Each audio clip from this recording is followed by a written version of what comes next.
हाँ, madam patient कौन है जो और एग्जामिनर कौन है? रोल प्लेयर जैसे उसकी काउंसलिंग हम बेटा आपकी आवाज बीच में ब्रेक हो रही है।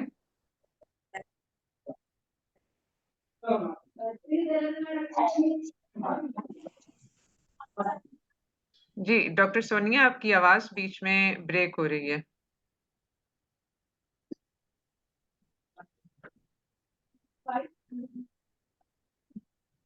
मैडम मेरी भी वॉलेंटियर आ गई जो मेरे साथ करेगी। अच्छा चलो ठीक है, ये डिसाइड कर लो जो भी है। तो सिनेरियो इनके पास था शायद अभी, ये डॉक्टर सोनिया ही कह रही थी सिनेरियो है उनके पास कोई। मैम मेरे पास तो सिनेरियो नहीं है, पहले अगर डॉक्टर सोनिया है तो वो कर ले, फिर आप मुझे सिनेरियो दे दीजिएगा। अच्छा चलें ठीक है जी। डॉक्टर सोनिया आप सुन सकती हैं, हमें आवाज आ रही है आपको? जी जी मैडम। अच्छा, बस मैडम आपकी आवाज थोड़ा सा इशू था, उसको जरा दुरुस्त कर लें। जी अब ठीक आ रही है? हाँ जी आ रही है। चलिए बताइए आपका मैम सिनेरियो। जी ग्रेविटा 3 पैरा 2+0 हाँ previous all SVDs came with ultrasound report showing hydrocaph. Okay, hydrocephalus है ये, ठीक है। अब इसमें जो है वो एक रोल प्लेयर जो बेसिकली है वो तो पेशेंट के तौर पे ही होगा, and the other person will be the consultant और the person who has to break the bad news. Okay, तो इसमें जी आप मैम। में से कौन क्या रोल प्ले कर रहा है वो जरा मुझे बता दीजिए जी। डॉक्टर सोनिया आप क्या है, रोल प्लेयर है या कंसल्टेंट है? मैम मैं कंसल्टेंट बनना चाह रही हूँ ताकि मैं काउंसलिंग कर सकूं पेशेंट की। ओके ओके ठीक है, तो चलें स्टार्ट करें। आपका पेशेंट किधर है, वो कौन सी है?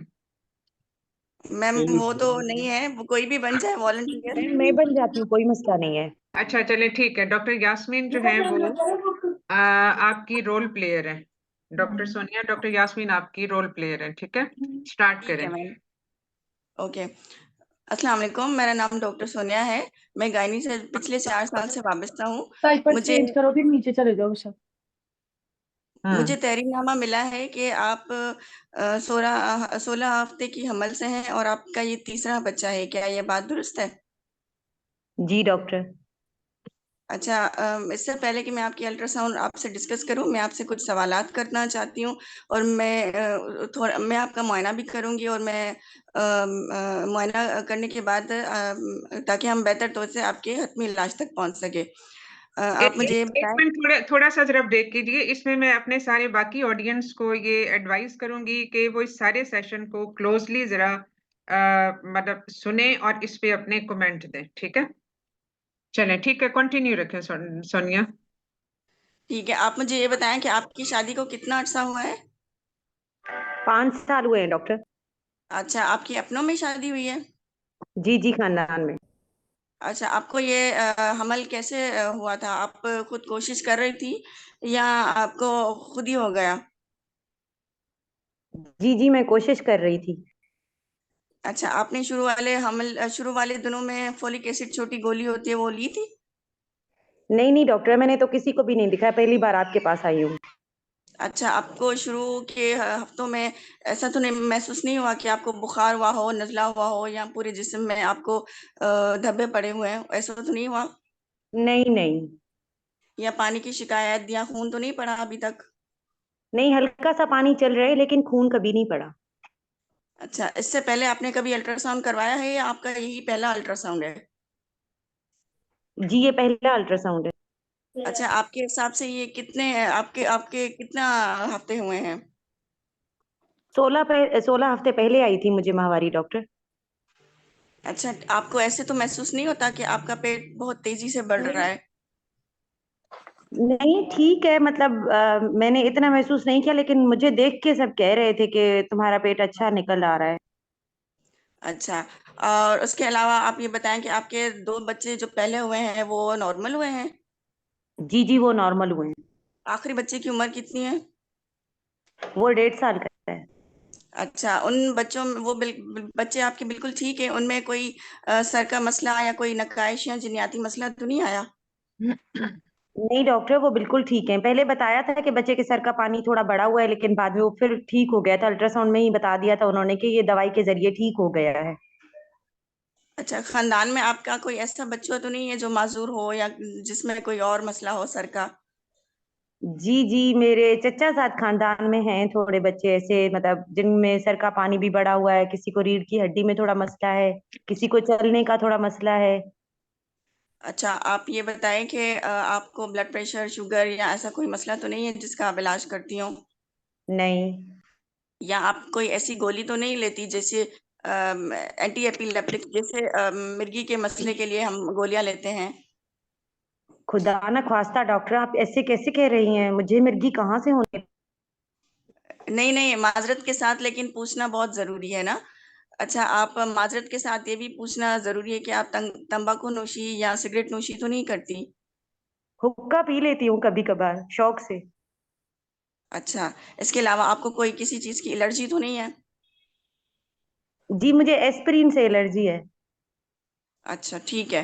अब मैं आपका मुआयना करूंगी, जिसमें आपका मैं कद और वजन देखूंगी, और मैं डॉक्टर मेरा हाथों ब्लड में। ग्रुप भी ओ नेगेटिव है। वो एक्चुअली मुझे पिछले हमल में बताया था ना तो डॉक्टर ने, तो मैंने चाहा कि मैं आपको पहले ही बता दूं। अच्छा, इससे पहले फिर आपको बड़ी इंजेक्शन लगी थी जो महंगी मिलती है पहले बच्चों में? नहीं, वो तो मुझे नहीं लगी थी, लेकिन डिलीवरी अच्छा, के बाद मैं आपको अस्पताल गई थी ना, तो मुझे डॉक्टर ने कहा था कि अगले हमल में अपने डॉक्टर को जरूर बता देना कि तुम्हारा ब्लड ग्रुप में वो जो है वो ओ नेगेटिव है। आपके शोहर का ब्लड ग्रुप पता है आपको? नहीं, उनका नहीं पता। ठीक है। अच्छा, मैं अब आपका मुआयना करूंगी, जिसमें आपका मैं कद और वजन देखूंगी, आंखों में पीलिया देखूंगी, और उसके बाद मैं गले का मुआयना करूंगी, और उसके बाद फिर मैं पेट का मुआयना करूंगी। ठीक है। और मैं दिल की धड़कन भी सुनूंगी। जी अच्छा, जी। अब मैं अल्ट्रासाउंड अल्ट्रासाउंड को डिस्कस करना चाहती हूँ। और आप मेरे पास अब ये बताएं कि आपके साथ अभी कौन है? जी, मेरे साथ मेरी दोस्त आई है। अच्छा, अगर आप चाहें तो उनको बुला लें। नहीं नहीं डॉक्टर, आप मुझे बता दें क्या हुआ है मेरे अल्ट्रासाउंड में, ऐसा क्या है? देखिए, मेरे पास आपके आपके आपको बताने के लिए कोई अच्छी खबर नहीं है। आप समझ क्या रही हैं मेरी मतलब बात डॉक्टर को? साहबा? क्या मतलब डॉक्टर साहबा? क्या हुआ है ऐसा? आप तो मुझे परेशान किए जा रही है। नहीं नहीं, आप परेशान ना हो, आप पानी पिएं। मैं आपको बताती हूँ। काफी ऐसे बच्चे होते हैं जिनके सर में पानी होता है, और मुझे बहुत अफसोस के साथ कहना पड़ रहा है कि आपके बच्चे के सर में पानी है। डॉक्टर, ये फिर से हो गया है डॉक्टर, पहले भी हुआ था मेरे साथ। आपने मेरे अल्ट्रासाउंड चेक की है? वो बिल्कुल ठीक है। पिछले हमल में भी मुझे बताया था, लेकिन वो मेरा बच्चा ठीक था। आप तसल्ली रखें, मैं आपको सब चीजें बताऊंगी कि ये क्यों होता है और किस वजह से हुआ है, और डॉक्टर, पहले इसके आप भी चेक दो। तो करेंगे, मेरा ही अल्ट्रासाउंड है, कहीं और किसी और का तो नहीं पढ़ रही हैं आप? पिछले हमल में भी मुझे गलती में बता दिया, फिर कहते हैं कि दवाइयों से ठीक हो गया है। ऐसी गलतियां बता पता ये ली नहीं मैंने ऐसी। डॉक्टर चेक क्या किया है, करते हैं। मैंने डेट भी चेक की है, और आपका नाम भी इसमें दर्ज है। ये मैंने इसको कंफर्म किया है, ये आप ही का है। मैं आपको ये अच्छा बताती चलूं डॉक्टर, कि फिर मेरे बच्चों के साथ ऐसा क्यों होता है? पहले भी मेरे बच्चे को ऐसे बताया था, अब भी मेरे बच्चे में ऐसा है, ये मेरे साथ बार बार क्यों होता है? देखें, आप तसल्ली रखें, आप बैठिए, ये पानी पिएं। उमूमन होता ये है कि ये दो तरह के किस्म के होते हैं। एक ऐसा बच्चा होता है जिसके सर में सिर्फ पानी होता है, और एक दूसरा ऐसा बच्चा होता है जिसके सर में पानी के साथ साथ कुछ और मसाइल भी होते हैं, जैसे दिल का मसला, रीढ़ की हड्डी का मसला।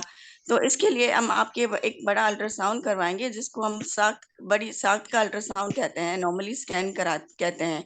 और उससे हमें पता चलेगा कि आया ये सिर्फ पानी सर में है, या इसके साथ दिल का मसला भी है, और रीढ़ की हड्डी का मसला भी है। और अगर ऐसा आ जाता है कि रीढ़ की हड्डी में भी मसला आ जाता है, या कुछ और भी मसाइल इसके साथ आ जाता है, तो फिर 36% ये उसमें ये चांसेस होते हैं कि फिर बच्चे में जिन्नियाती मसला है। आपको मेरी बात अभी तक समझ में आ रही है?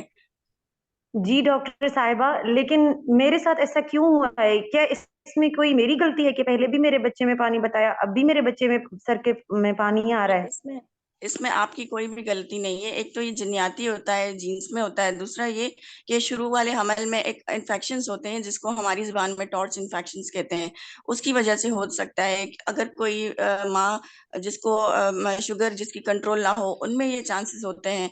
और कभी कभी कोई ऐसी गोलियां लेती हैं, जिस तरह अगर कोई माँ मिर्गी के दौरे की कोई गोलियां लेती है, तो उन उन माओं में ज्यादा चांस होता है कि उनके बच्चे को सर में पानी की शिकायत हो जाती है। अब तक आप मेरे साथ हैं? जी जी डॉक्टर। अच्छा, लेकिन आप परेशान ना हो, हम लेकिन ये डॉक्टर आपका बड़ा मेरे केस में ऐसा क्यों हुआ? मेरे केस में आप बताएं ना।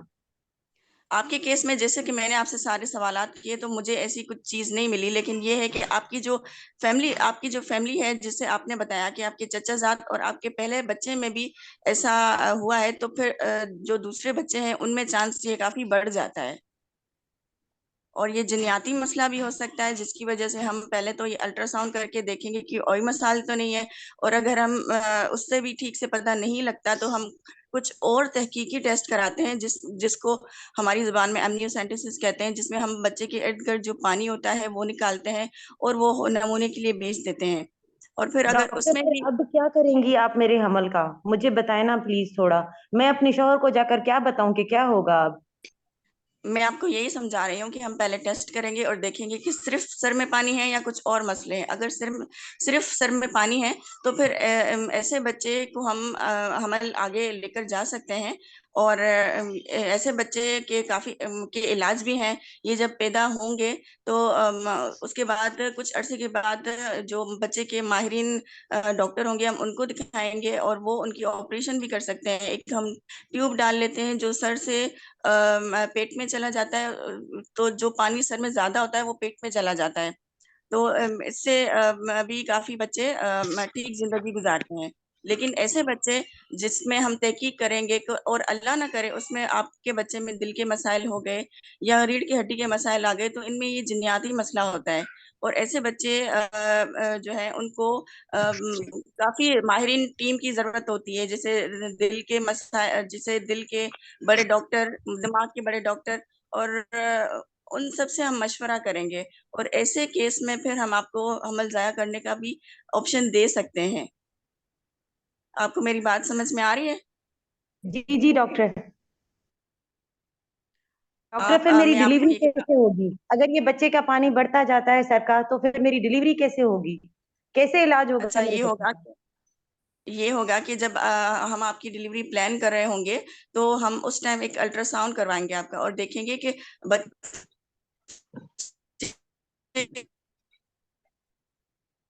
जी सोनिया, आपकी आवाज कट रही है। सर कितना बड़ा है। अगर वो इतना मतलब डिलीवरी नॉर्मल करवाएंगे। मैडम आप आ रही है? हाँ जी, आ रही है। जी मैडम आप आ रही है कंटिन्यू। आवाज? जी जी बेटा, आ रही है, तो हम कंटिन्यू डिलीवरी के रखें। टाइम, हम्म। ठीक है, जब हम डिलीवरी प्लान कर रहे होंगे, तो हम उस टाइम एक अल्ट्रासाउंड करवाएंगे और देखेंगे कि बच्चे का सर कितना बड़ा है। अगर इतना बड़ा हमें लगता है कि वो नॉर्मल डिलीवर नहीं हो सकता, तो हम उसके लिए ऑपरेशन करेंगे। लेकिन हमें लगता है कि ये सर इतना है कि वो नॉर्मल डिलीवर हो जाएगा, तो हम इसको नॉर्मल करेंगे। जब आपकी डिलीवरी के टाइम हम एक अल्ट्रासाउंड कराएंगे और उसमें हम ये डिसाइड करेंगे। आपको मेरी बात समझ में आ रही है? जी जी डॉक्टर। लेकिन डॉक्टर अब आगे अब मैं अच्छा, अपने शौहर को क्या जाकर बताऊं? आप तसल्ली रखें। और मैं आपको ये लीफलेट भी देती हूँ जिसमें सारी मालूमात दर्ज हैं। आप ये घर जाएं, तसल्ली से ये पढ़ें, अपने शोहर से भी डिस्कस करें। और आप मेरे पास दोबारा भी आ सकती हैं।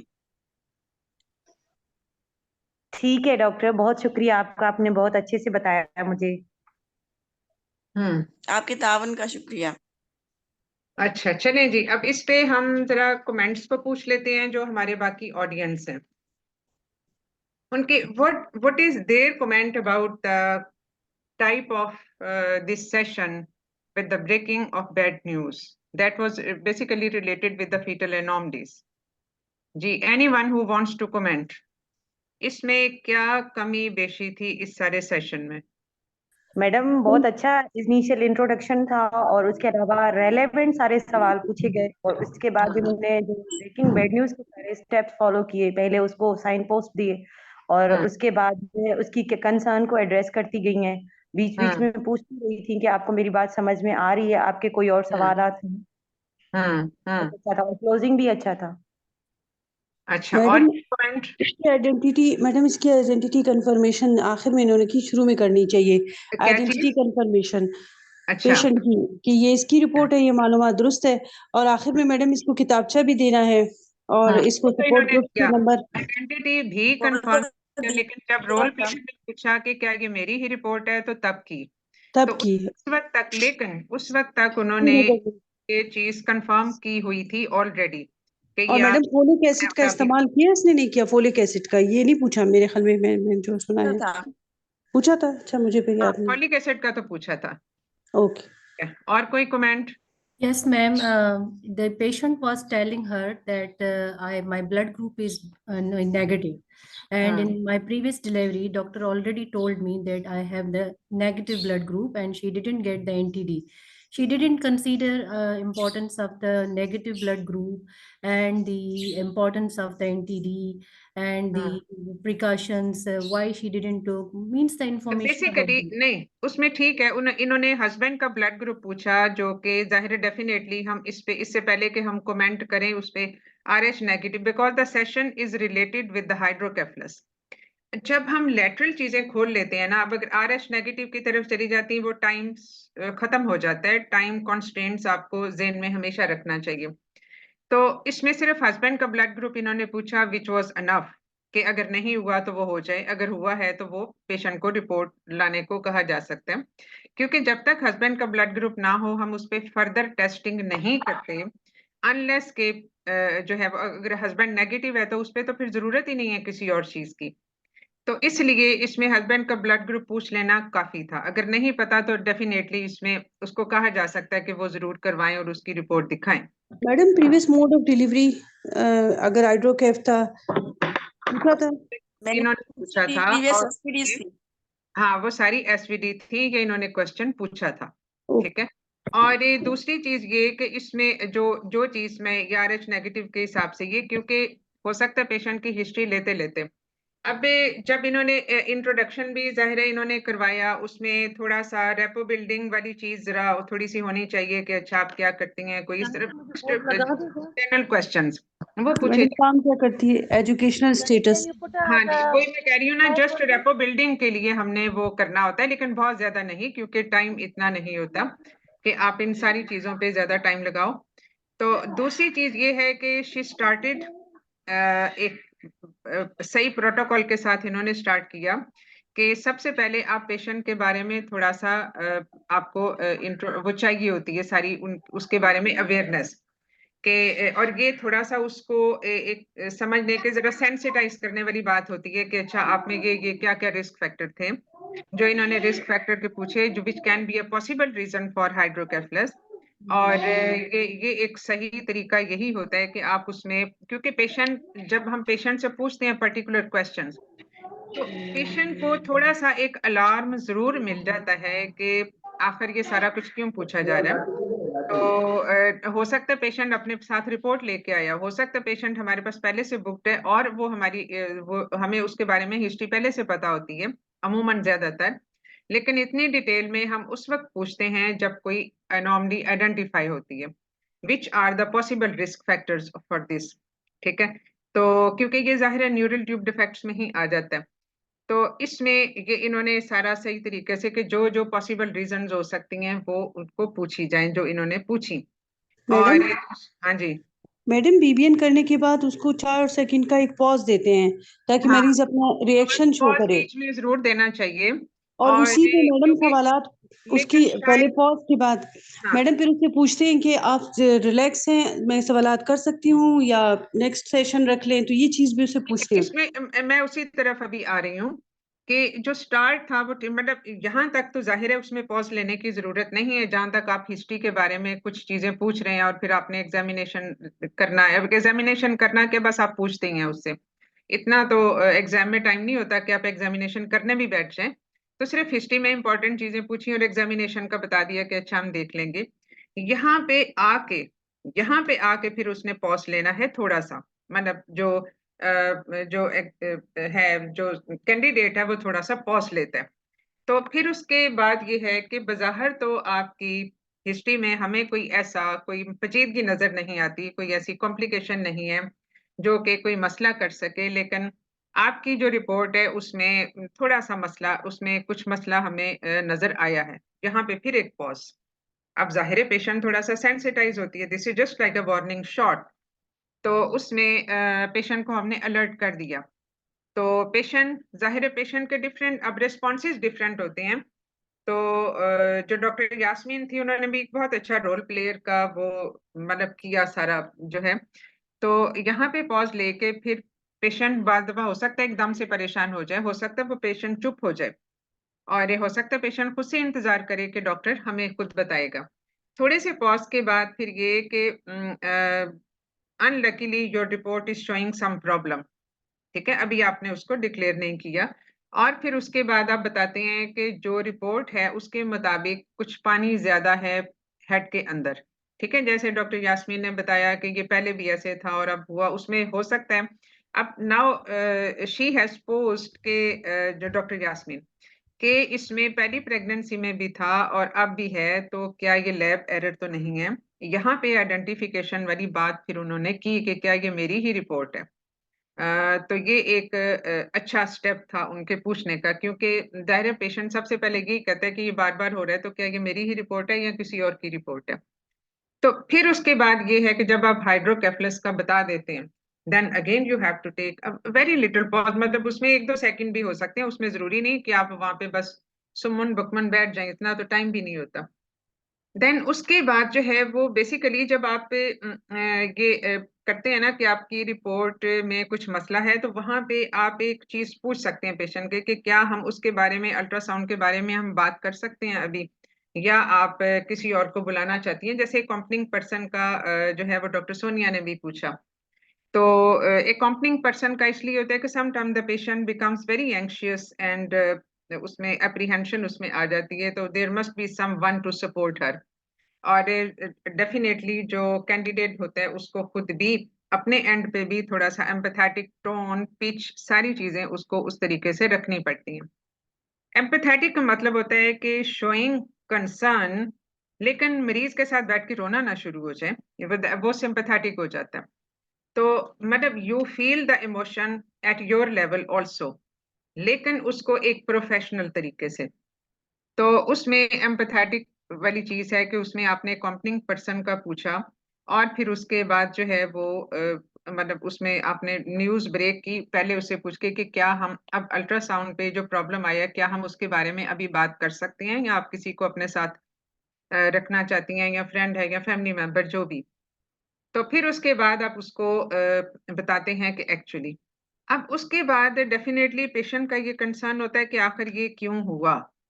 ये क्यों वाला जवाब हमेशा हमें पता होना चाहिए, जो इन्होंने बता भी दी कि इसमें क्रोमोसोमल रीजंस हो सकती हैं, इन्फेक्शन की वजह हो सकती है, बाज दफा इंट्रासेरिब्रल हेमरेज भी माइल्ड जो वो हो सकता है, ये सारी चीजें हैं, और इडियोपैथिक भी होता है, and sometimes associated with other abnormalities also, जो कि न्यूरल ट्यूब डिफेक्ट से रिलेटेड होती हैं। तो इन सारी चीजों के बारे में हम मजीद कुछ टेस्ट करवाएंगे तो हम हतमी तौर पे कुछ कहने के काबिल होंगे। ये इसमें एक सेंटेंस जरूर ऐड करना चाहिए, because you can not give your absolute opinion at that time. जब मरीज कहता है कि ये क्यों हुआ, तो उस क्यों का जवाब देने के लिए हमेशा ये एक चीज बेहतर होती है कि आप उसमें कहें कि this will be confirmed after further testing, जो हम अभी करेंगे। ये अगरचे उसकी फिर बाकी जो मैनेजमेंट है उससे भी रिलेटेड आ जाती है, लेकिन क्यों का जवाब देना जरूरी होता है। तो फिर उसके बाद जब आपका जो इंटरएक्शन होता है वो होता है related with the further pregnancy outcome, यानी उसमें अब आगे चल के उसकी मैनेजमेंट क्या होगी। डेफिनेटली पेशेंट इज कंसर्न कि अब इसका क्या नतीजा क्या होगा। अब जो डिफरेंट इसके आउटकम्स हो सकते हैं हाइड्रोकेफलस के, वो मरीज को बताने जरूरी होते हैं कि इसमें हो सकता है कि ये एक टेम्परेरी फिनोमेना हो और वो ठीक हो जाए। जैसा पेशेंट का अपना एक्सपीरियंस था कि इसमें पहले जो है वो था लेकिन फिर ठीक हो गया। इसमें ये भी हो सकता है कि ये बढ़ जाए। बढ़ने की सूरत में हम इसको अब कैसे आइडेंटिफाई करेंगे? By further testing. Chromosomal analysis, जो कि फीटल मेडिसिन के जो हैं कंसर्न स्पेशलिस्ट, वो इसको हम रेफर कर सकते हैं। और ये दूसरी चीज ये कि इसमें हमने ऑन गोइंग मॉनिटरिंग भी करनी है, इसमें ये देखने के लिए कि हाउ प्रोग्रेसिव इट इज। और ये दूसरी चीज ये कि इसमें आउटकम क्या हो सकते हैं। एक इसमें मेंटली हैंडीकैप्ड चाइल्ड हो सकता है इसमें माइल्ड सा हो और उसमें बाद में लेटर ऑन वो चीजें हों। ये सारी ऑप्शन हमें उसको देनी पड़ेंगी राइट एट दिस स्टेज। अगर फिर उसके बाद इसमें जो फर्दर है कि अगर ये बढ़ता जाता है तो हो सकता है इसमें नॉर्मेलिटी के चांसेस ज्यादा होंगे और इसमें ये चांसेस कम है कि बच्चा एक नॉर्मल लाइफ गुजार सके। तो वो वाली भी चीज है, उस सूरत में टर्मिनेशन ऑफ प्रेगनेंसी भी की जा सकती है, but you have to ask about the patients own option of management. क्योंकि ये भी हो सकता है वो कहे कि नहीं मैं इसको भी कैरी करना चाहता हूँ और इसको जो है वो अब देखेंगे कि अगर इसमें कोई प्रॉब्लम हुआ या ये कि हम इसमें कोई रिस्क नहीं लेना चाहते फीटल एनॉमलीज का, तो हम इसको। अब फीटल एनॉमलीज की जहां तक बात है, वो non invasive testing, amniocentesis, chorionic village sampling, everything can be done at this stage.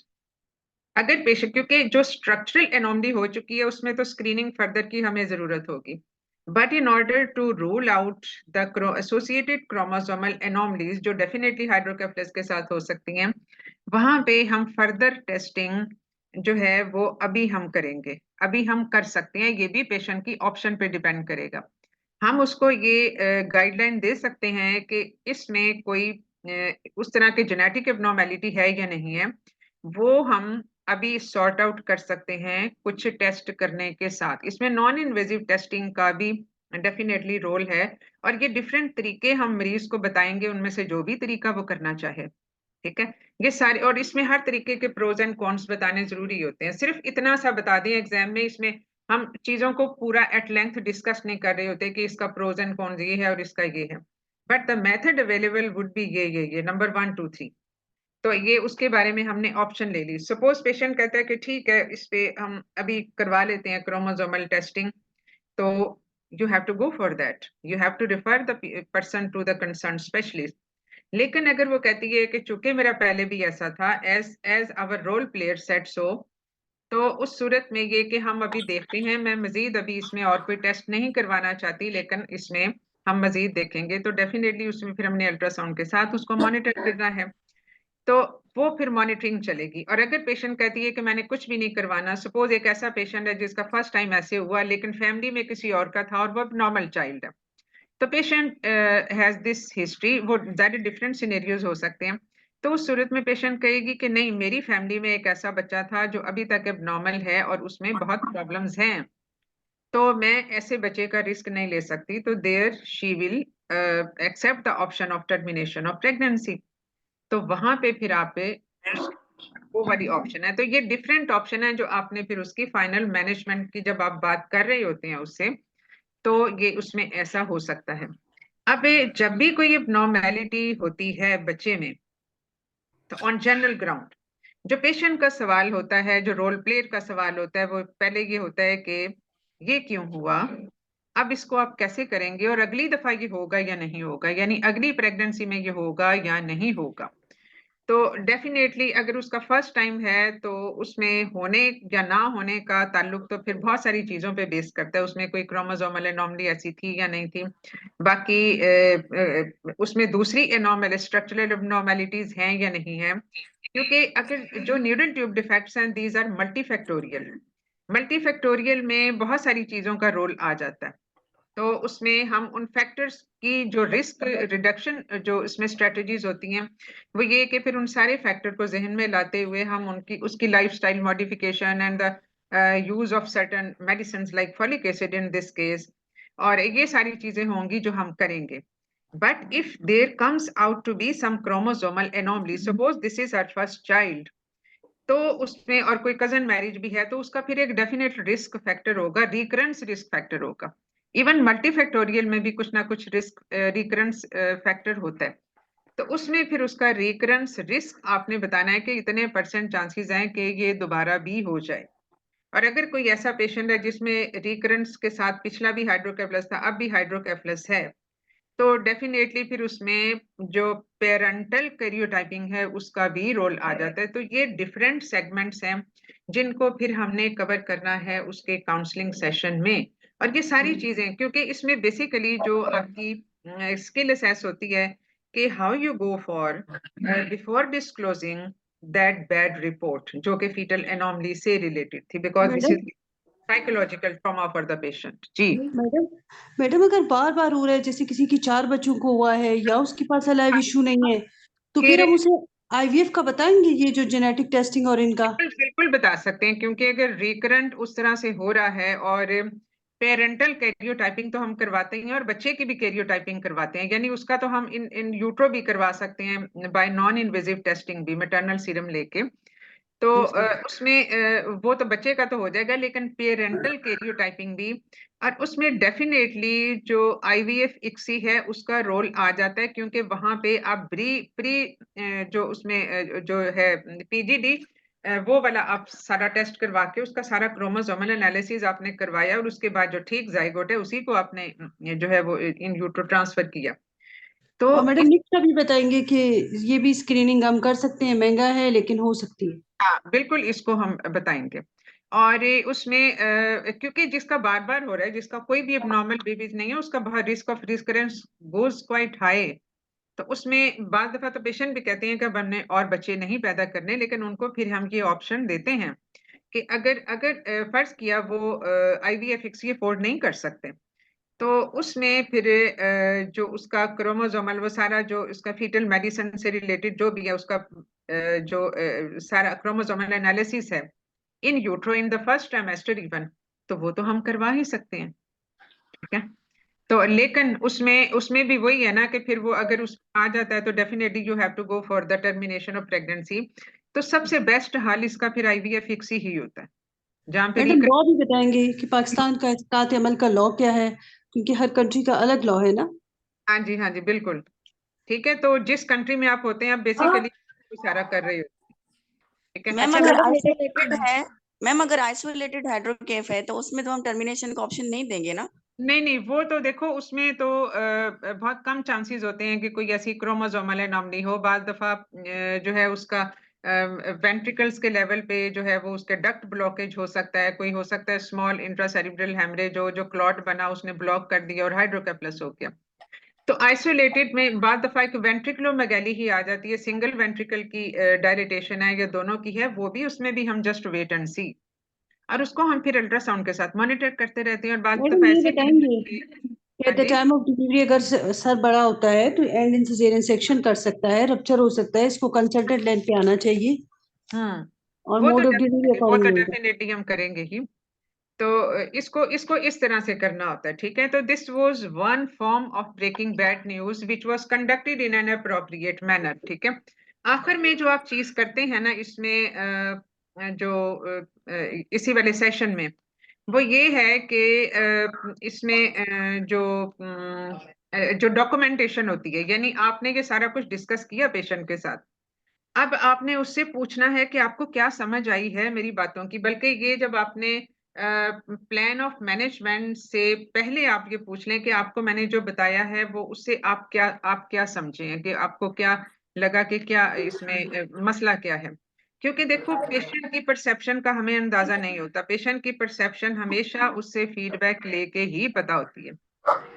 वो इस साइकोलॉजिकल सपोर्ट भी होगी पेशेंट की, आसाबी तनाव का डॉक्टर भी हमारे डॉक्टरों की टीम में शामिल होगा। हाँ ठीक है, तो इसमें जो रेफरल टू स्पेशलिस्ट है, जो मैनेजमेंट है, हमने उसको सपोर्ट देनी होती है। ठीक है, वो हम अपना कंसर्न उसके साथ हमेशा शो करते हैं और हर तरह की हेल्प प्रोवाइड भी उसको करते हैं। तो उसका फीडबैक लें और आखिर में उसको डॉक्यूमेंट भी करें, यानी एक पूरा डिटेल में लिखें कि पेशेंट को ये हमने सारा कुछ एक्सप्लेन कर दिया है, उसके प्रोज एंड कॉन्स ये चीजें हमने एक्सप्लेन की हैं कि हाइड्रोकेफलस का नतीजा ये हो सकता है 1 2 3 4। फर्ज किया patient is lost for follow up, वो नहीं आती आपके पास दोबारा, और मैडम डायग्राम ड्रॉ करके बताना है उसको, मैं आपको तस्वीर बना के बताती हूँ, ये बताना है उसको।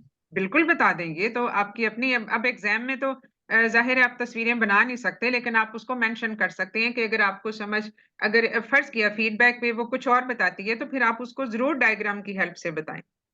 बल्कि कुछ डॉक्टर्स के क्लिनिक्स पे तो इवन मॉडल्स भी पड़े हुए होते हैं जिससे वो पेशेंट को एक्सप्लेन करते हैं, क्योंकि एक जो इलिटरेट बंदा है उसको ये भी नहीं पता होता यूट्रस क्या होती है, उसको ये भी नहीं पता होता ओवरीज क्या होती हैं या फिलोपियन ट्यूब्स क्या होती हैं। जब हम उसकी पैथोलॉजी एक्सप्लेन कर रहे हैं तो हमेशा ये बेहतर होता है, मतलब जैसे जो है वो आप तस्वीर बना के बिल्कुल बताएं और उससे मरीज को समझ आ जाती है, या मॉडल अगर आपके पास पड़ा हुआ है तो आप उसके साथ एक्सप्लेन कर सकते हैं।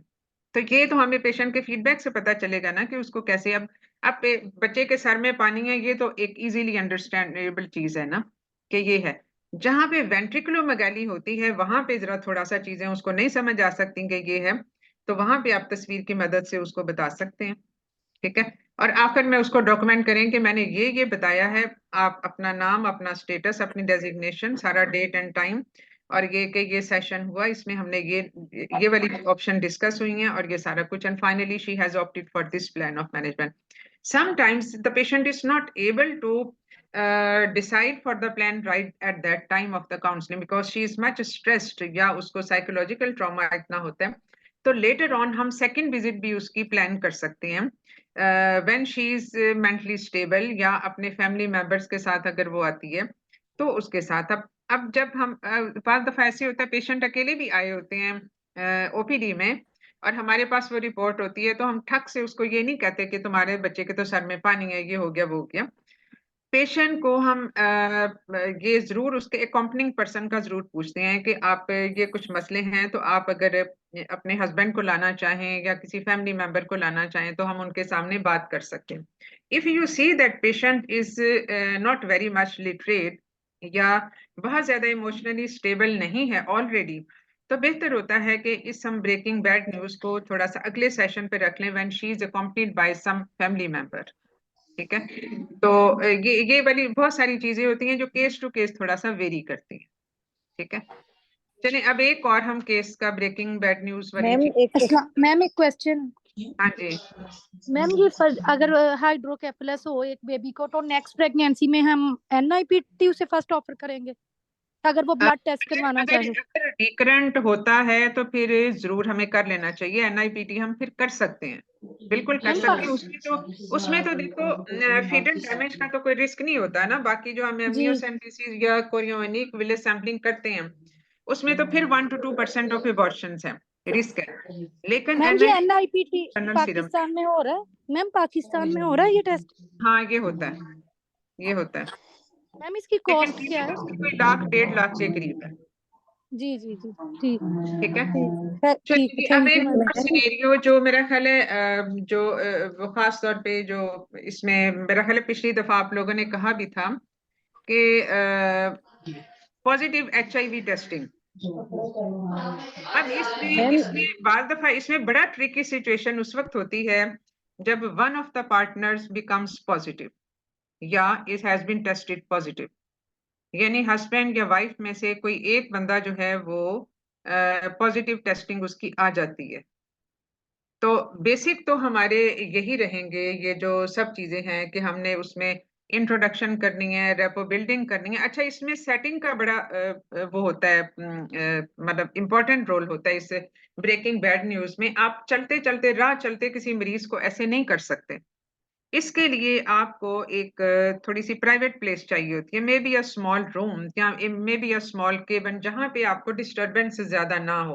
क्योंकि जब आप इन सेंसिटिव इश्यूज पे बात कर रहे होते हैं, कोई भी, चाहे वो हाइड्रोकेफलस वाला हो या कोई भी और सिनेरियो जिसमें आईयूडी भी हो जाए, तो भी उसमें आपने हमेशा इन आइसोलेशन बात करनी है। पेशेंट के साथ या उसके साथ अकम्पनिंग पर्सन हमेशा हो तो अच्छा होता है। तो उसमें जो है वो आप इसको सेटिंग वाली चीज बहुत इंपॉर्टेंट होती है जिसमें आपने फेस टू फेस बैठना होता है, ये नहीं कि बिल्कुल side by side, face to face. और उसमें आई कांटेक्ट, ये वो जनरल काउंसलिंग टेक्निक्स हैं जो कि आपकी ऑब्जर्व की जाती हैं ड्यूरिंग अ काउंसलिंग सेशन। कि आप पेशेंट के साथ आप पहले पेशेंट से नाम पूछते हैं, वो क्या करती है, थोड़ा सा ये रेपो बिल्डिंग वाली चीज जरूर होती है so that the patient feels at home. आप अपने बारे में बताते हैं कि मैं कौन हूँ, क्या हूँ, और ये सारा। अगर तो पेशेंट आपका रेगुलर पेशेंट है तो जाहिर है उसको पता ही होता है ऑलरेडी। लेकिन ये है कि पेशेंट, अगर फर्ज किया आपका रेगुलर पेशेंट है, आप उसको जानते हैं, वो आपको जानती है, फिर भी उससे कुछ जनरल क्वेश्चंस आप पूछ लें, just to ease her down. और अगर फर्स्ट टाइम आपका एनकाउंटर है, she has come to you for the first time with all the reports, ठीक है, तो उस सूरत में बायलैटरल इंट्रोडक्शन बहुत जरूरी हो जाती है, और उसको एक लेवल, कंफर्ट लेवल पे लाने के लिए वहां पे कोई नॉइज ज्यादा नहीं होनी चाहिए। और उसमें ये है कि आई टू आई कांटेक्ट, आपकी टोन और पिच, ये बड़ी इंपॉर्टेंट होती हैं। आपने जब पेशेंट, और ये इसमें ये नहीं कि सिर्फ आप ही बोलते जाएं, दरमियान में पेशेंट्स के साथ का भी रिस्पॉन्स देखना, उसका time to time emotional response as well as वो जो भी सवाल पूछना चाहे उसके लिए भी पॉजेस देना बड़ा जरूरी होता है, ये बहुत जरूरी होता है, ठीक है। तो ये सारी चीजें हैं जो मैडम आपकी एक क्वेश्चन है। एक्चुअल उससे पहले आती हैं, उसके बाद फिर आपका एक्चुअल सेशन शुरू होता है। जी मैडम एक क्वेश्चन है। मैडम जो रोल प्लेयर है वहां पे हमने ये बोलना है कि मैं आपके कद और वजन की पैमाइश करूंगी ताकि मैं आपका बीएमआई निकाल सकूं, वाइटल्स चेक करूंगी, पेट के ऊपर से मुआयना करूंगी। देखो, वो तो केस के हिसाब से डिपेंड करता है ना। अब अगर ये हाइड्रोकेफलस वाला है, पेशेंट आपको बाहर देखने में ठीक लगती है, तो उसमें तो कद और वजन का उस वक्त काउंसलिंग सेशन में कोई ऐसा रोल नहीं आता, ठीक है। मैडम वहां पे तो चलो ठीक है कि ये जो है ऐसा एनोमलस पेशेंट था उसमें 16। सिर्फ आप ये कह सकते हैं कि आपको मैंने सारा एग्जामिन करना है जो मैं आपको करना चाहूंगी, बस इतना सा बोल देना काफी है। ज़ाहिर है, आप उठ के उसको एग्जामिन तो नहीं करना शुरू हो जाते, ठीक है। और हिस्ट्री के मैम जो आपने सवाल, दूसरे इन्वेस्टिगेशंस के बारे में भी बताना है कि मैं आपके सारे बेसलाइन इन्वेस्टिगेशंस करवाऊंगी, खून के और पेशाब के रिपोर्ट्स देखूंगी। उसमें उसमें ये कह सकती हो कि जो रूटीन के सारे टेस्ट हैं वो तो आपके रूटीन के मुताबिक ही होंगे, लेकिन खास तौर पे इस मसले के लिए जो है वो कुछ और टेस्ट हैं जो मैं आपके करवाऊंगी, बस इतना सा, ठीक है। क्योंकि देखो, ये एक केस हिस्ट्री नहीं है, ये काउंसलिंग सेशन है जिसमें बहुत सारी चीजें ऑलरेडी पहले से पता है, बस आपने एक रिपोर्ट के ऊपर कमेंट करना है और मरीज को लेना है। ये आपका जो सेशन है वो फर्क है कि नॉर्मल हिस्ट्री या एग्जामिनेशन वाला सेशन नहीं है जिसमें ये आप ठीक है सारी मैम। कुछ करें, ठीक है। अच्छा मैडम मैं एक और बात कहना चाहती हूँ। एक्चुअली मैंने वॉलेंटियर तो किया है लेकिन आपकी एक हाउस ऑफिसर मेरे पास गेस्ट होकर आई है, तो अभी मैं जो है उनके साथ बैठी हुई हूँ। कौन सी? आपकी एक हाउस ऑफिसर हमारे पास गेस्ट होकर आई है, तो इस वजह से वॉलेंटियर जो मैंने किया था ना तो मैं प्रेजेंट नहीं कर सकती आपको। अच्छा, नहीं, मुझे अभी तक समझ नहीं आई है कि आप क्या कहना चाह रही हो। आपकी हमारी एक हाउस ऑफिसर? जी जी हाँ, आपकी स्टूडेंट है, वो हमारे पास गेस्ट होकर आई है सिंध में, तो मैं अच्छा एक्चुअली उसी के अच्छा, साथ बैठना चाह रही थी, तो मैंने कहा मैं ठीक है, वॉलेंटियर किया था ना, तो कोई और अभी अच्छा, कर दे प्रेजेंट, मैं बाद में कर दूंगी। हाँ ठीक है, बिल्कुल, बाय नॉट। ये तो ओपन फोरम होता है ना, उसमें कोई भी रोल प्ले बन सकता है, कोई भी कैंडिडेट बन सकता है, ठीक है। इसमें कोई इशू नहीं होता, नॉट एट ऑल। ये आप लोगों का अपना डिसीजन होता है, ठीक मैम है। मैं इंशाल्लाह next time breaking bad news पे ही करूंगी इंशाल्लाह। अच्छा, अगला भी ब्रेकिंग बैड न्यूज पे ही करना है, इतना लंबा चौड़ा? अच्छा, नो चलो।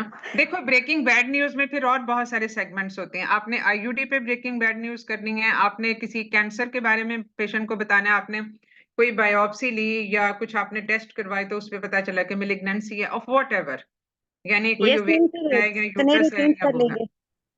ठीक है। सिनेरियो चेंज कर लेंगे। क्या? सिनेरियो चेंज कर लेंगे मैम। मैं वही कह रही हूँ ना कि इसमें डिफरेंट चीजें हो सकती हैं, जैसे एचआईवी पॉजिटिव वाला जो है वो ये हो गया, या आईयूडी हो गई, या फिर कोई मिलिग्नेंसी का आपने डिक्लेयर करना है वो हो गया। ये बहुत सारी चीजें हैं जो कि जिसके पे आप कर सकते हो, ठीक है। इसमें कोई ऐसा मसला नहीं है, वो जो भी आप चाहो, ठीक है।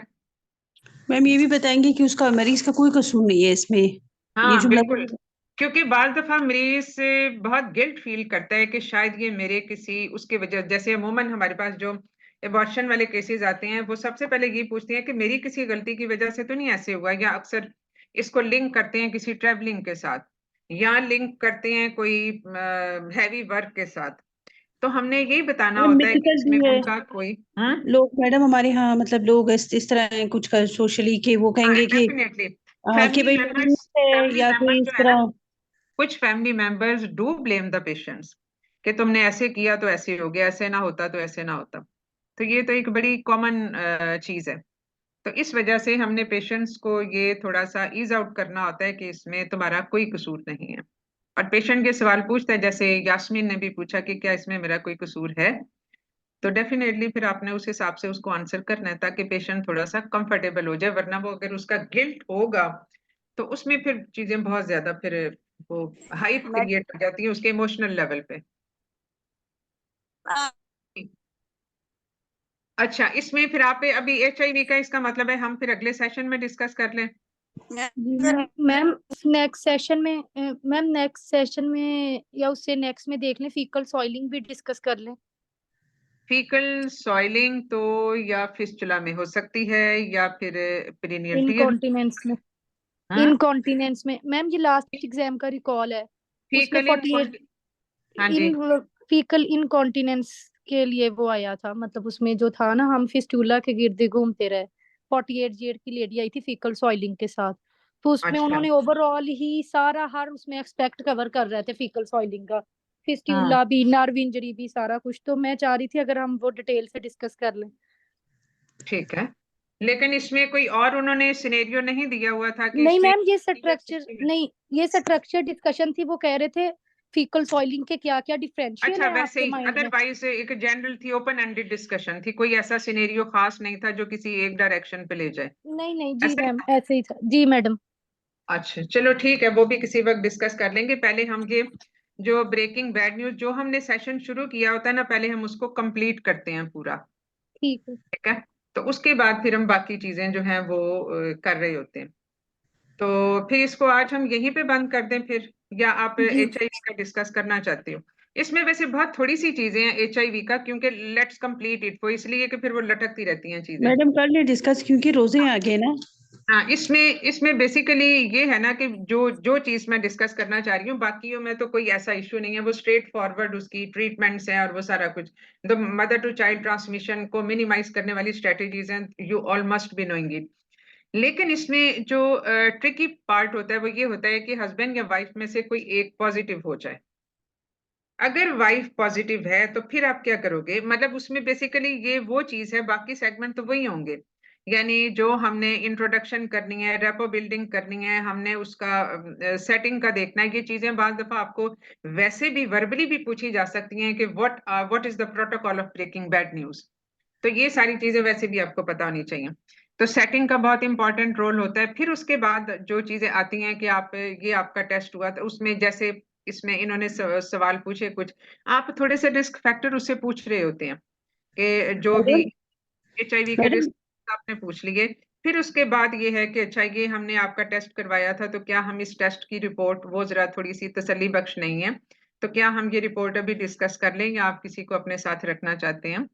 तो HIV की रिपोर्ट अब जाहिर पेशेंट को तो पता चल जाता है। Usually as for HIV report testing result, patient हमेशा इसको ज्यादातर इन आइसोलेशन ही सुनना चाहता है। तो फिर उसमें ये हमने बताना होता है कि unluckily this has turned out to be positive. ठीक है, और पॉजिटिव का क्या मतलब होता है ये हमने उसको बताना होता है कि वायरस इज देयर, और उसमें उसके बहुत सारे, और वो जाहिर है अगर कोई ऐसा मसला उसका नहीं है तो वो जरूर पूछेगा कि आखिर ये क्यों हुआ।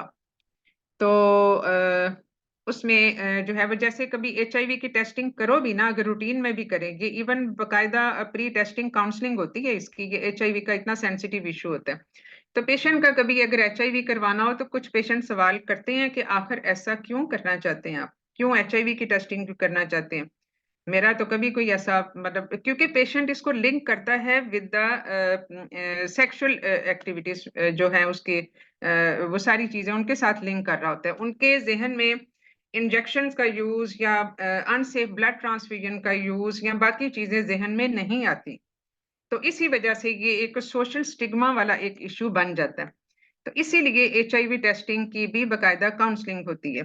तो जब हम HIV टेस्टिंग का रिजल्ट इस तरीके से उसको बता रहे होते हैं, यानी हमने रिस्क फैक्टर उसके पूछ लिए, फिर हमने कहा कि रिपोर्ट तसल्ली बख्श नहीं है, तो डेफिनेटली उसके तो कान खड़े हो जाएंगे। तो इसलिए फिर हमने उससे पूछते हैं कि do you want to accompany with person in the family, या जो भी, या अपने हस्बैंड को या वाइफ को साथ रखना है। तो उस सूरत में फिर जब आप बताते हैं तो फिर उसका इम्पैक्ट बताते हैं कि what can be the ma'am definitely ma'am giving causes और वो सारा कुछ जो मैम प्रोटोकॉल HIV तो हस्बैंड के सामने नहीं बताएंगे ना, उसको अकेले में बताएंगे। कह रही हूँ ना, मैं वही कह रही हूँ कि ये हस्बैंड वाइफ का एक दूसरे के ऊपर ट्रस्ट के ऊपर भी डिपेंड करता है ना। यूजुअली पेशेंट आइसोलेशन में सुनना चाहते हैं, चाहे वो हस्बैंड हो चाहे वो वाइफ हो। अमूमन उनको वो किसी और के साथ ये न्यूज़ शेयर नहीं करना चाहते due to this social stigma. तो यही वजह है कि ये हम उनसे इजाजत लेके हमेशा ये करते हैं, बल्कि किसी भी जो जैसे IUD है या वो तो एक फैमिली इशू बन जाता है, तो वो तो उसमें तो डेफिनेटली कंपनी करते ही है। फिर इसमें ये होता है कि वो पूछेगा ये क्यों हुआ, मेरा तो ऐसा कोई आदात है ही नहीं है। तो उसमें फिर पेशेंट को हम बताएंगे कि ये सिर्फ एक ही वजह नहीं होती इसकी, इसमें कभी कोई ऐसा अनसेफ इंजेक्शन लगा हो, अनसेफ ब्लड ट्रांसफ्यूजन हुई हो, कभी इंजेक्शन में सिरिंज के साथ भी सॉइलिंग हो सकती है, वो भी एक वजह बन जाती है, ताकि पेशेंट को थोड़ा सा तसल्ली हो कि इसमें कोई उसकी ऐसी वो नहीं है, मसला नहीं है। और उसके बाद फिर ये कि इसके ये रिजल्ट्स हो सकते हैं। फिर उसके बाद हम मैनेजमेंट सारी वो पॉजेज वगैरह ये सारा कुछ देने के बाद फिर इसमें हमने उसकी सारी मैनेजमेंट उसको बतानी होती है, कहाँ पे जाना है, हम इसका रेफरल करते हैं, उसको लाइफस्टाइल मॉडिफिकेशन बताते हैं, उसकी फर्दर टेस्टिंग बताते हैं जो कोमॉर्बिडिटीज इसके साथ हो सकती हैं, कि इसमें कुछ चूंकि ये इम्यून सिस्टम से रिलेटेड है तो उसमें इन्फेक्शन, बाकी इन्फेक्शन का भी जो रिस्क है वो बढ़ जाता है। तो उसमें वो सारी चीजें, इसलिए न्यूट्रिशन और ये सब चीजें, और उसने कैसे बाकी फैमिली मेंबर से आइसोलेट रहना। Now coming to the case when husband wife में से कोई एक पॉजिटिव हो जाता है। फर्ज किया अगर वाइफ पॉजिटिव है तो इसमें मसला ये, और हस्बैंड जाहिर है अगर एक पार्टनर्स में एज ए दूसरे पार्टनर की स्क्रीनिंग जरूर की जाती है। वाइफ पॉजिटिव है लेकिन हस्बैंड नेगेटिव है, तो डेफिनेटली वहां पे कोइटल एक्टिविटी, वहां पे कंसेप्शन के इश्यूज, ये बहुत सारी चीजें हैं जो एक मसला बन जाती हैं। तो उसमें इस रिस्क को मिनिमाइज करने के लिए जो लेटेस्ट स्ट्रेटजी है वो तो ये है कि प्री एक्सपोजर प्रोफाइलैक्सिस दे दें। यानी उसमें होता ये है प्री एक्सपोजर प्रोफाइलैक्सिस में कि जो पेशेंट है वो मतलब जो हस्बैंड है उसको हम प्री एक्सपोजर प्रोफाइलैक्सिस देंगे, और पेशेंट को खुद भी अगर वो ट्रीटमेंट ले रही है तो वो कंटिन्यू रखेगी, अगर वो ट्रीटमेंट नहीं ले रही तो उसको ट्रीटमेंट शुरू कर दी जाएगी। और ये ट्रीटमेंट शुरू होने के बाद कम से कम हफ्ता 10 दिन के बाद they are allowed to have the coitus. लेकिन अगर हस्बैंड नेगेटिव है तो हो सकता है वो विंडो फेज में भी हो, तो हस्बैंड की दोबारा टेस्टिंग का शेड्यूल हमने उसको जरूर बताना है, और हस्बैंड को भी हमने प्री एक्सपोजर प्रोफाइलैक्सिस जरूर देना है। ठीक है, तो यहाँ पे प्री एक्सपोजर और पोस्ट एक्सपोजर प्रोफाइलैक्सिस वाला रोल आ जाएगा both for the husband and the wife. दूसरी चीज ये है कि अगर अगर उसका वायरल लोड कम है, यानी उसमें बेसिकली वायरल लोड और CD4 काउंट पे उसकी इन्फेक्टिविटी डिसाइड होती है, तो उस सूरत में जस्ट ओवुलेशन डेज पे, यानी उसको मेजर करके जो उन ओवुलेशन डेज पे ही हम अलाउ करते हैं coital activity. For the other days we definitely advise them to have condom, to use the barrier methods. तो इसमें उससे भी रिस्क थोड़ा सा मिनिमाइज हो जाएगा। अब अगर अगर फर्ज किया हस्बैंड पॉजिटिव, इसमें इसमें जो है वो ये, और दूसरी चीज जो हम कर सकते हैं अगर सिर्फ वाइफ पॉजिटिव है और हस्बैंड नेगेटिव है, कि हस्बैंड का सीमन लेके उसको प्लीज अपना माइक म्यूट कर दें जिनका भी ओपन है। तो उसमें हस्बैंड का सीमन लेके अगर वाइफ पॉजिटिव है और हस्बैंड नेगेटिव है तो हस्बैंड का सीमन फीमेल एट होम खुद ही इंसेमिनेट कर सकती है at the time of ovulation. And as you know ovulation का टाइम हम किसी हद तक असेस कर सकते हैं by follicular size, by menstrual cycle जो रेगुलरिटी है वो, और by a testing of LH surge, जो कि ओवा सर्च के नाम से एक किट जो अवेलेबल होती है और उसके साथ हम कर सकते हैं। तो वो वाली चीज IUI या पेशेंट खुद से ही इवन घर पे भी, ये होम पे भी किया जा सकता है कि नीडल लेस सिरिंज के साथ उसमें वेजाइना में वो सीमन को उस तरह से इंस्टिलेट कर दे। IUI is a hospital based technique. तो ये वो है जो लो कॉस्ट चीजों में आ जाती है। यानी एक तो सिर्फ ओवुलेशन डेज पे ट्रीटमेंट चल रही है, सिर्फ ओवुलेशन डेज पे बगैर किसी प्रोटेक्शन के वो किया जाए, क्वाइटल एक्टिविटी हो। और दूसरी चीज ये कि इंसेमिनेट वो कर दे वेजाइना में सीमन हस्बैंड का लेके विदाउट एनी क्वाइटल एक्टिविटी। मतलब वो एक ऑप्शन है, जरूरी नहीं, मतलब वो जाहिर है हर एक का अपना कन्वीनियंस लेवल होता है कि उसमें वो कैसे कर सकता है और नहीं कर सकता। या IUI भी डेफिनेटली हो सकता है अगर उसमें कोई कॉस्ट इशू ना हो तो। अब अगर हस्बैंड पॉजिटिव है तो ज़ाहिर है हस्बैंड पॉजिटिव है तो उसमें तो डेफिनेटली ये वाली चीज भी प्रैक्टिस नहीं हो सकती, उसमें तो वाइफ के फिर उसमें इन्फेक्ट होने का चांस है। तो उसमें फिर दो तीन वही चीजें हो सकती हैं कि सिर्फ ओवुलेशन डे पे pre exposure prophylaxis for the wife, post exposure prophylaxis for the husband, और अगर वो ट्रीटमेंट पहले से ले रहा है तो कंटिन्यू द ट्रीटमेंट। और उसमें अगर वो है उसमें ये भी चीज हो सकती है कि उसमें वॉश्ड स्पर्म्स थ्रू IUI और थ्रू इंट्रावेजाइनल इंसेमिनेशन, तो ये चीजें हो सकती हैं। इसमें इस तरह से हमने करना होता है। So the main role in all these cases will be of post and pre exposure prophylaxis, तो उसको जरूर हमें करना चाहिए। और अगर फर्ज किया किसी वक्त हमें स्टेटस पता ही नहीं है किसी का HIV, और अगर फर्ज किया इसमें all of a sudden there is वो किसी वजह से टेस्टिंग हुई, HIV पॉजिटिव हो गया, उससे 2 दिन पहले क्वाइटस हुआ है, तो डेफिनेटली वहां पे एक वो एक अर्जेंट नीड हो जाती है पोस्ट एक्सपोजर प्रोफाइलैक्सिस की। तो फिर हमने वो पोस्ट एक्सपोजर प्रोफाइलैक्सिस देना होता है within 72 hours of the coitus, and it has to be continued for at least 28 days. और इसमें जो है वो सारा इसको हम उस तरह से मैनेज करते हैं, ठीक है। और उसके अलावा फिर हम जो है वो फीमेल की भी टेस्टिंग आफ्टर एवरी 3 मंथ्स, यानी अब उससे पहले, अब हमें तो अब पता चला ना कि उसका HIV स्टेटस पॉजिटिव है हस्बैंड का, और हमने उसको वाइफ को हमने पोस्ट एक्सपोजर प्रोफाइलैक्सिस दे दिया, लेकिन उसके हो सकता है उससे पहले जितने भी हुए हैं उसमें कहीं वो विंडो फेस में ना हो जो उसका टेस्ट नेगेटिव आ गया। तो हम उस सूरत में अगर बहुत हाई रिस्क हो, अगर हस्बैंड का वायरल लोड बहुत ज्यादा स्ट्रांग है, तो फिर हम उसको 28 डेज की बजाय हम ज्यादा उसको कंटिन्यू रखेंगे वाइफ को जो नेगेटिव डिटेक्ट हुई एट दैट टाइम। यानी जो पोस्ट एक्सपोजर प्रोफाइलैक्सिस है वो फिर कंटिन्यू रहेगा for another period till the next test is negative.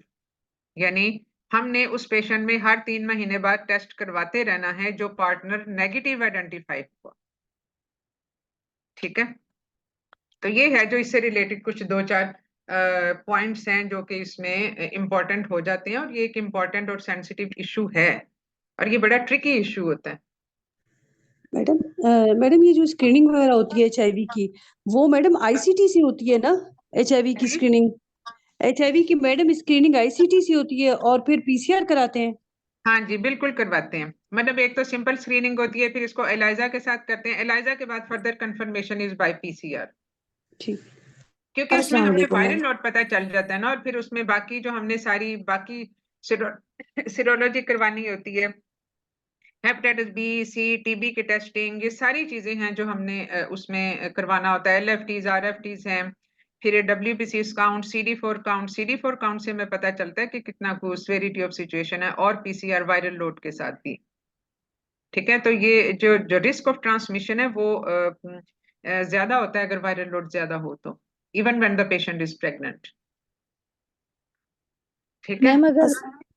Ma'am अगर वाइफ कहे मतलब पार्टनर में से एक को है और उसे हमने डिस्क्लोज कर दिया, लेकिन वो कहती है कि आपने मेरे पार्टनर को नहीं ये बताना, तो उस सूरत में फिर इसका क्या वो आंसर हम करेंगे, मतलब पेशेंट को हम कैसे? डेफिनेटली ये फिर एक इशू आ जाता है, लेकिन उसमें वही बात है ना कि अगर ये उसके हस्बैंड को, क्योंकि ये देखो ये वो वाली डिजीज है जिसकी नोटिफिकेशन बड़ी जरूरी होती है, ये वो कम्युनिटी हेल्थ हैजर्ड है। अब हेपेटाइटिस B, C किसी का अगर पॉजिटिव आता है तो हम नोटिफाई नहीं करते, लेकिन इसमें जो है ये नोटिफिकेशन बहुत जरूरी होती है।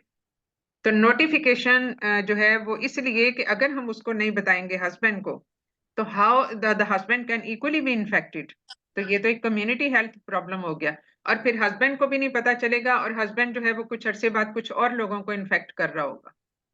मतलब may be family members by sharing their glass, spoon, ये सब चीजें, ज़ाहिर है वो सिक्रीशंस के थ्रू ही वायरस सिक्रीट हो रहा होता है ना। तो जी जी ये वो चीजें हैं जो कि फिर अब जैसे हेपेटाइटिस सी या बी होता है तो हम सारी फैमिली की भी स्क्रीनिंग करवाते हैं और हम फिर उनको जो है वो सारी हेल्थ एजुकेशन देते हैं कि इसमें इससे बचने के क्या क्या तरीके हैं। मतलब अगर pregnant women hepatitis B positive आ जाती है तो डेफिनेटली बच्चे की कोई इम्यूनोग्लोबुलिन भी मिलती है, एक्टिव पैसिव स्क्रीनिंग, इम्यूनाइजेशन दोनों होती हैं। तो ये तो वो हेल्थ हैबिट्स हैं जो हमने उसको हर हाल में करने ही होते हैं। अब अगर फर्ज किया पेशेंट का कोई बच्चा नहीं है, वो पॉजिटिव है, वो कहती है हस्बैंड को ना बताओ, तो हस्बैंड को अगर नहीं बताएंगे तो वो कैसे उसका वो मतलब कॉन्डम तो नहीं इस्तेमाल करते रहेंगे। हम कॉन्डम का कह तो सकते हैं for the time being, but for how long.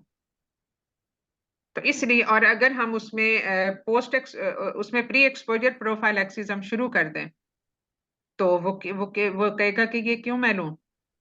तो ये सारी चीजें हैं जिसमें हमें उसको लॉन्ग टर्म मैनेज करना, because unless you involve the patient bye informing their health status, या उनको हम किसी एम्फेसाइज करें अबाउट एनी मैनेजमेंट, जैसे इसमें हम प्री एक्सपोजर प्रोफाइलैक्सिस, जो HIV पॉजिटिव है वो तो ले लेगा, लेकिन जो HIV पॉजिटिव नहीं है या उसको अपने पार्टनर के बारे में नहीं पता, तो वो फिर क्यों लेगा? वो तो सवाल पूछेगा फिर कि ये मैं क्यों लूं।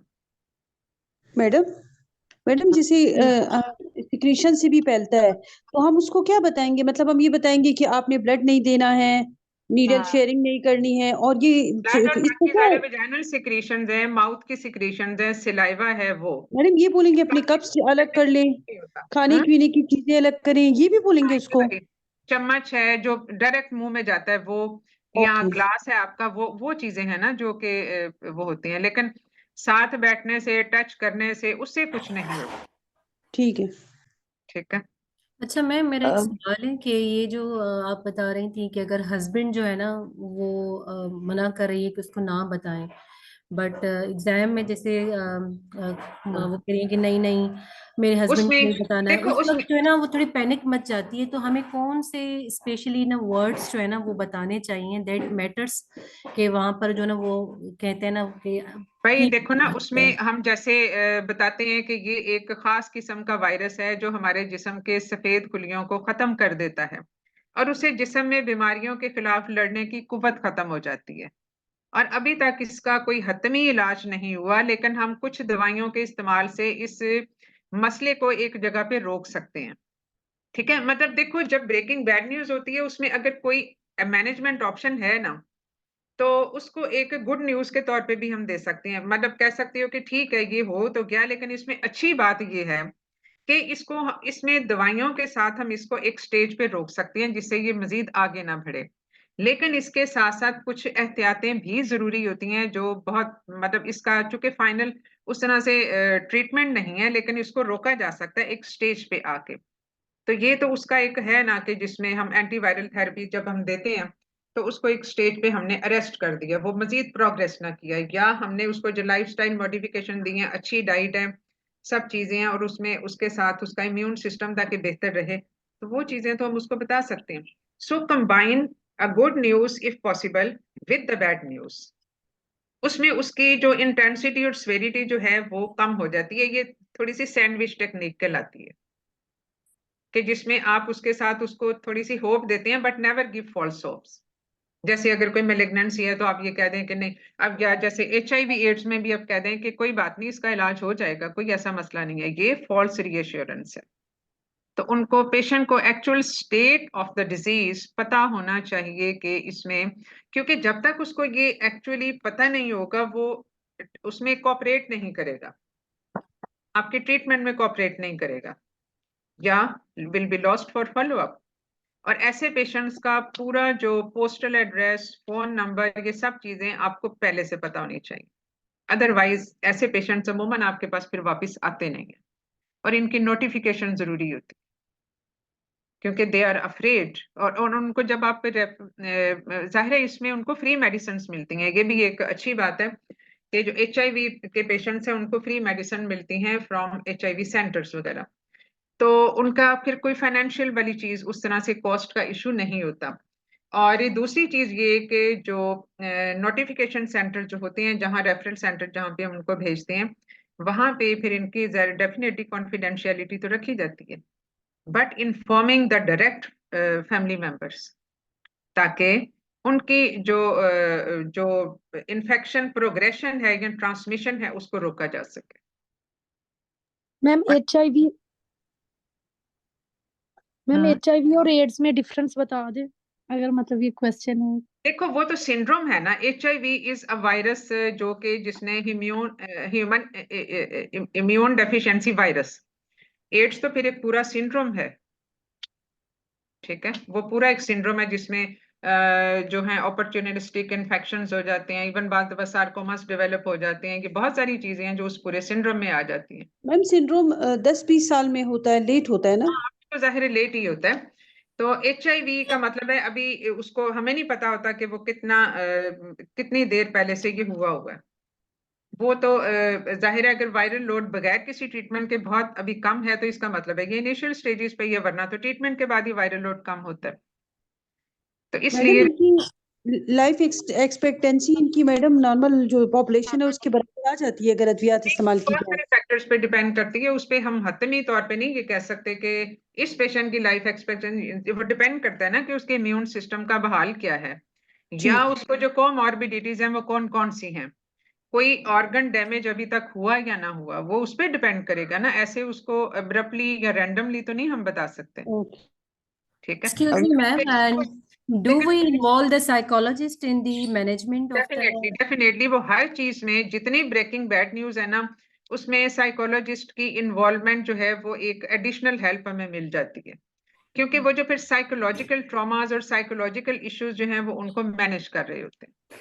अच्छा, मैंने ना मैडम सुना है कि some person said that am I mental, you are transferring me to the psychologist, ऐसे भी कोई सवालात हुए हैं during the vivas। तो how we handle the के क्या मैं आपको पागल लगती हूँ कि मुझे आप साइकोलॉजिस्ट के पास भेज रही? नहीं नहीं, तो उसमें how we ऐसा नहीं, manage this देखो condition? ऐसा नहीं है।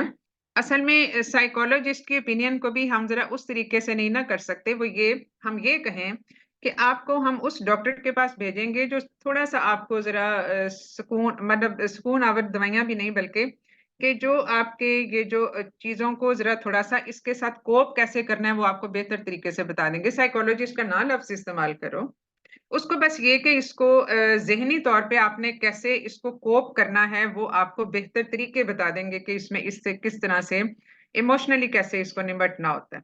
बस इतना सा लफ्ज बता दें साइकोलॉजिस्ट से तो फिर पता है हर कोई घबरा जाता है। Okay। साइकोलॉजिस्ट का उनका ख्याल है कि साइकोलॉजिस्ट सिर्फ पागल लोगों को ही डील करते हैं, हालांकि ऐसा नहीं है।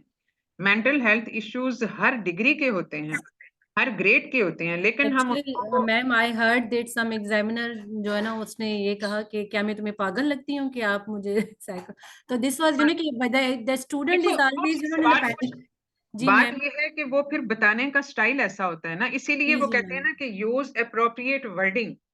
आप एक चीज है उसको जरा थोड़ा सा कहते हैं कि उसको शुगर कोटेड तरीके से आप कहें तो वो एक्चुअली उसका मतलब वही होगा, लेकिन वो सुनने में बुरी नहीं लगेगी, जी मैम। ठीक है। तो वो शुगर कोटेड तरीके से बताना चाहिए। तो मैम रीअश्योर कर साइकोलॉजिस्ट लें, रीअश्योर कर लें मैडम, रीअश्योर कर लें। हम कहेंगे जैसे हमारे सर में दर्द होता है, हमें गोली की जरूरत होती है, इसी तरह हाँ हमारे बाज़ औक़ात हमारे दिमाग थक जाता है, उसके साथ भी मसला हो सकता है।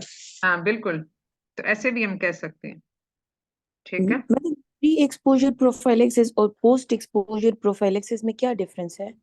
देखो प्री एक्सपोजर होता है जिसमें अभी HIV नहीं हुआ लेकिन रिस्क फैक्टर मौजूद हैं, जैसे हस्बैंड पॉजिटिव है तो वाइफ को प्री एक्सपोजर प्रोफाइलैक्सिस होगा, अगर वो नेगेटिव है तो यानी उसको होने के चांसेस बहुत ज्यादा हैं, लेकिन अभी तक उसको हुआ नहीं है। उसने वो विंडो फेज में भी हो सकती है, हो सकता है उसको एक्चुअली ये भी नहीं हुआ। तो ये प्री एक्सपोजर प्रोफाइलैक्सिस कहलाएगा, यानी उस डिजीज के होने से पहले हम उसको एहतियातन ड्रग, और ये इसका कंसेप्ट आजकल बहुत इन है प्री एक्सपोजर प्रोफाइलैक्सिस का, क्योंकि पोस्ट एक्सपोजर तो मिल ही रहा होता है, लेकिन प्री एक्सपोजर प्रोफाइलैक्सिस लोग यूजुअली इग्नोर कर देते हैं। मतलब जैसे अगर हस्बैंड को हुआ वो कहेगा मैं अपनी बीवी को नहीं बताता, या वो बीवी को लेके ही नहीं आता, तो उसकी बीवी को तो नहीं हम अप्रोच कर सकते ना घर पे, वो अपनी बीवी को नहीं बताता तो बीवी इज एट रिस्क। इसीलिए इसकी नोटिफिकेशन बड़ी जरूरी है, वो फिर फैमिली ट्रेसिंग करते हैं। और फैमिली ट्रेसिंग करके बाकी मेंबर्स को फिर उन्होंने स्क्रीन करना होता है और उनका प्री एक्सपोजर प्रोफाइलैक्सिस देना होता है। मैडम इसी इसका का कंसेप्ट है आजकल, इसी का कंसेप्ट है। जी जी, और ड्रग में ठीक है। कोई फर्क नहीं है ना, प्री एक्सपोजर और पोस्ट नहीं, एक्सपोजर? नहीं, देखो प्री एक्सपोजर प्रोफाइलैक्सिस जो है ना वो कुछ मुद्दत के लिए होता है। पोस्ट एक्सपोजर अगर सिंगल इवेंट हुआ है, यानी अगर एक सिंगल रिस्क एग्रीवेटिंग इवेंट हुआ है, जैसे आप यूं समझ लें जैसे क्वाइटस ही हुआ पॉजिटिव का नेगेटिव के साथ, तो वो एक सिंगल इवेंट है, जस्ट फॉर वन टाइम हुआ, तो वो सिंगल इवेंट है। उसमें फिर आप जो पोस्ट एक्सपोजर प्रोफाइलैक्सिस देते हैं वो कम से कम 4 हफ्ते के लिए देते हैं, फुल 4 वीक्स। लेकिन अगर वो इवेंट बार बार हो रहा है तो फिर आपने उसको रेगुलर बेसिस पे देना शुरू कर देना। For single event it is for 4 weeks. इसी तरह से जो प्री एक्सपोजर प्रोफाइलैक्सिस है, यानी one of the partner is positive and the other is negative, या किसी को कोई मतलब वो हो गया या मतलब ऐसा, जाहिर है ये क्वाइटस ही है जिसके बारे में पता होता है कि ये हो सकता है। बाकी चीजें मैडम किसी नीडल स्टिक भी होते हैं, ये क्वेश्चन भी आता है, डॉक्टर को नीडल स्टिक हो गया, उसको देंगे नहीं देंगे, उसको भी देंगे? पोस्ट एक्सपोजर प्रोफाइलैक्सिस होगा ना, वो प्री नहीं होगा, हमें तो यस नहीं मैम, पता पोस्ट नीडल प्रिक होना है। वो पोस्ट एक्सपोजर होगा, that will be for the same time duration 4 weeks. और ये जो पोस्ट एक्सपोजर प्रोफाइलैक्सिस है ये definitely with in 72 hours of the event हो जाना चाहिए। सबसे अच्छा इसका रिजल्ट तब आता है जब हम 2 घंटे के अंदर अंदर कर लें exposure prophylaxis, post exposure prophylaxis. लेकिन 72 आवर्स तक अगर हम दे दें तो 80% प्रिवेंशन हो जाती है। इसी तरह से जो प्री एक्सपोजर है, हमें पता है कि ये जो है वो क्वाइटस होने के चांसेस हैं आफ्टर 7 डेज, एक मतलब कोई भी ऐसा सिनेरियो हो सकता है, तो वहां फिर 1 हफ्ता पहले वो ट्रीटमेंट शुरू हो जाती है। और अगर फर्ज किया ये हमें पता हो कि just the same day with in 7 days होने के चांसेस हैं, तो फिर उससे पहले मतलब 1 टेबलेट पर डे होती है, और उससे 2 घंटे पहले जो है वो फिर 2 गोलियां पेशेंट खाता है। तो ये pre exposure prophylaxis is for 1 week prior to the event. और ये बड़ा मुश्किल होता है करना कि प्री एक्सपोजर प्रो, क्योंकि इवेंट का हमें पता नहीं होता अनलेस कि वो टाइम्ड इंटरकोर्स हो, जैसे जो है वो उसमें जो ओव्यूलेशन डेज के साथ हमने टाइम किया उसका तो पता होता है कि किस टाइम पे होना है, तो उससे पहले ये आप दे सकते हैं। मैडम इसकी दवाई का नाम क्या है? लेमिवेडिन भी है कोई, ये एक ही टेनोफाविर बेसिकली ये एंटी रिट्रोवायरल वायरस मेडिसिन है ना, वो बहुत सारी हैं। मैडम बहुत सारी ट्रोविडा ना, ट्रोविडा 3 गोलियां एक में। प्रोविडेंस से आती है ना? बेटा आपकी बात मुझे समझ नहीं आ रही, बताइए। मैडम ट्रोविडा गोली का नाम है ना, वो उसमें 3 वही गोलियां मैं एक कह साथ। रही हूँ ना कि इसमें डिफरेंट प्रेपरेशंस है, बहुत सारी प्रेपरेशंस है। ठीक। और इसमें जो है वो प्रेगनेंसी में कुछ और है, आउट ऑफ प्रेगनेंसी कुछ और है, बहुत सारी मेडिसिन है। ठीक है, तो वो उनमें से जो भी प्रोफाइलैक्सिस के लिए है वो हम दे सकते हैं। मैडम जिस मैम तरह सेक्सुअल असॉल्ट में हम पोस्ट एक्सपोजर प्रोफाइलैक्सिस वो देते पोस्ट हैं, तो वो भी एक्सपोजर हम देंगे, वो भी लेकिन हम फिर वीक्स के हाँ लिए ठीक है, देंगे? पोस्ट एक्सपोजर ही होगा क्योंकि वो तो एक इवेंट हो गया ना। लेकिन हमें ये नहीं पता कि सेक्सुअल असॉल्ट जिसके साथ हुआ वो पॉजिटिव है या नहीं है। मैडम इसमें है हाई रिस्क एरियाज जो होते हैं जहाँ पे बहुत ज्यादा HIV कॉमन है, उसमें दे दें? हाई रिस्क जैसे, या जो होते हैं जैसे ट्रक ड्राइवर्स हैं, या जो ब्लड डोनर्स रेगुलर बेसिस पे देते होते हैं, या जो इंजेक्टेबल ड्रग यूजर्स होते हैं, ये वो सारे हाई रिस्क बिहेवियर्स में आ जाते हैं। वहां पे पोस्ट एक्सपोजर प्रोफाइलैक्सिस फिर दें। और अगर फर्ज किया किसी का महीने में 2 दफा वो इवेंट हो गया तो बेहतर है उसको रेगुलर उस पर डाल दें, बजाय इसके कि हर दफा आप उसको पोस्ट एक्सपोजर प्रोफाइलैक्सिस देते रहें। इसका मतलब है कि उसके फिर बार बार होने के चांसेस है, और उसको फिर आप जो है वो रेगुलर ट्रीटमेंट पे डाल दें। ठीक है, तो आज फिर हम ये बंद करते हैं, फिर अगली दफा इसी ब्रेकिंग बैड न्यूज को कंटिन्यू कर लेंगे। ठीक है मैम एक क्वेश्चन है मैम प्लीज। जी। मैम पोस्ट एक्सपायर प्रोफाइलैक्सिस जो देते हैं 4 वीक्स के लिए, अगर ट्रीटमेंट को अगर उसके दरमियान फिर से वो शोहर से मिलती है तो फिर उसको और आगे ले जाओ, फिर उसे सेकंड इवेंट के भी 4 हफ्ते तक उसको कंटिन्यू रखना पड़ेगा। ठीक है, चलो ओके जी, अल्लाह हाफिज। अल्लाह हाफिज, थैंक यू। अल्लाह हाफिज। Thank you so much ma'am.